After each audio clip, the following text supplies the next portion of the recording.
अब हम स्टार्ट करते हैं वेरिएशन मेथड के इंट्रोडक्शन से। There are many problem of quantum mechanics which can not solve by direct solution of wave equation और by to use of perturbation theory. Quantum mechanics की कई problem हैं जो वेव इक्वेशन के direct solution या फिर perturbation theory के use द्वारा सॉल्व नहीं किया जा सकता है।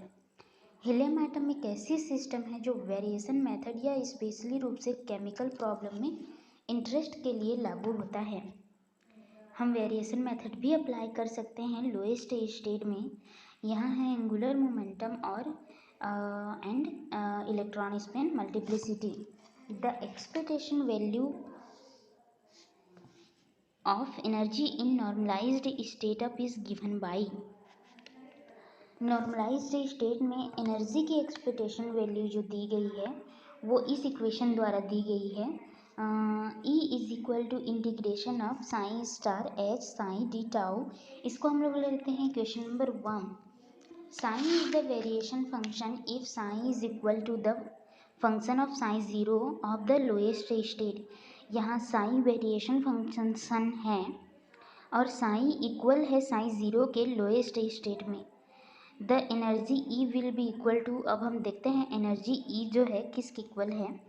तो हम इक्वेशन नंबर 1 से लेते हैं E is equal to integration of psi star H psi zero d tau is equal to E zero. मतलब एनर्जी ई ज़ीरो के इक्वल है। इसको हम लोग लेते हैं equation number 2। If psi does not is equal to psi zero, यहाँ हमें ध्यान रखना है कि साइन ज़ीरो के बराबर नहीं है। बाई एक्सपेंशन थ्योरम, अब एक्सपेंशन थ्योरम द्वारा साइन में be expanded in term of a complete set of orthonormal function phi zero phi one phi two dash dash dash. Psi को ऑर्थोनॉर्मल फंक्शन के complete set के रूप में expand किया जा सकता है जो इस प्रकार हैं phi zero phi one phi two dash dash dash and so on. अब हम आ जाते हैं नेक्स्ट स्टेप पे। यहाँ है psi is equal to summation n a n phi n, एक फार्मूला है। देन हम लोग कितना पूरा को माइंड में रखना पड़ेगा और इसको हम लोग लेते हैं equation number 3।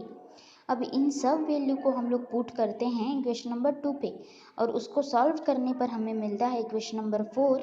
E is equal to summation n a n star a m integration of phi n star H phi m d tau. इसको हम लोग लेते हैं इक्वेशन नंबर 4।